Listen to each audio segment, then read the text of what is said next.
Den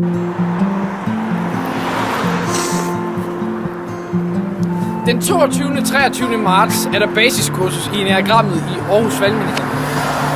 Har du nogen som helst interesse i at vide, hvad det indebærer, eller har du nogen som helst lyst til at komme med, så se den her film, vi har lavet.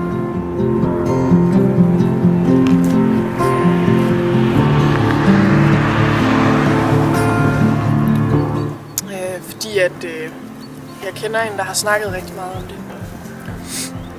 Og så tror jeg, at man kan lære sig selv bedre at kende. Det er ligesom at få nogle rammer for at lære sig selv at kende.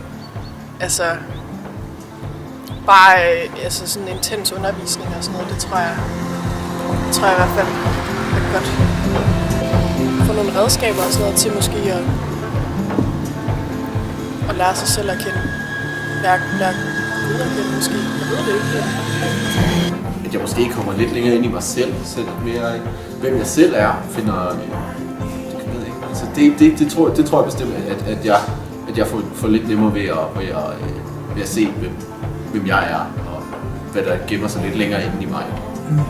Jeg har hørt en lille smule om det, og jeg synes, det er lidt spændende at få at vide, hvorfor man reagerer, som man gør, og måske sådan lære andre personer at kende, sådan, fordi det ikke altid forstår, hvordan andre reagerer og opfører sig.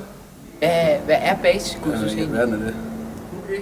Jeg hedder Lars Nebe, jeg er teolog, og så er jeg, lad os bare sige, enagramnørd. Og det jeg godt vil sige med enagrammet, det er, at det har rigtig meget at tilbyde omkring, det er, at det har niveauer. Det vil sige, at du kan spotte mennesker, som for eksempel nier, hvordan de befinder sig, når de er rigtig sunde op på virkelig et højt niveau. Så kan du spotte dem, når de er sådan mellemgode, når de fungerer i deres almindelige hverdag, men ikke rigtig tænder på det, som de er kaldet til. Og så kan du også møde dem, når de virkelig er opgivende og bare giver sig hen til overspringshandlinger. Og det er noget, som er beskrevet meget præcist. Faktisk har man 9 niveauer, hvor man beskriver de her mennesketyper, som psykologer har arbejdet med år efter år. Og det er skræmmende præcist, skal jeg fortælle dig. Du kan simpelthen gå ind og sige, at jeg er her, som jeg skal sige. Det næste, der er rigtig spændende ved enagrammet, det er, at i kernen af hver enagramtype, der er en dødssynd. Det som man oprindeligt kalder 7 dødssynder, men nu er der faktisk 9, finder vi ud af, når vi studerer kirkehistorie. Og de her dødssynder, for eksempel, jeg er 4, misundelse, den er ikke rar her.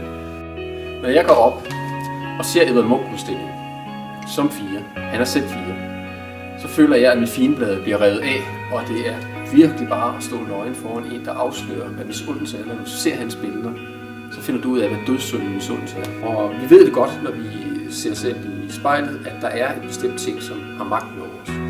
Det, der så er godt ved enagrammet, det er, at den har muligheden at appellere til en omvendelsesproces. Så enagrammet, det er ikke selvrealisering. Nu skal vi høre godt efter, det er Kristusrealisering. Fordi enagrammet tvinger dig til at blive omvendt.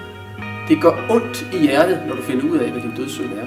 Og du kommer på knæ, og til sidst så omvender du dig og tager imod evangeliet og vandrer i en bevægelse, hvor Kristus vinder skikkelse i dig, og du selv aftager.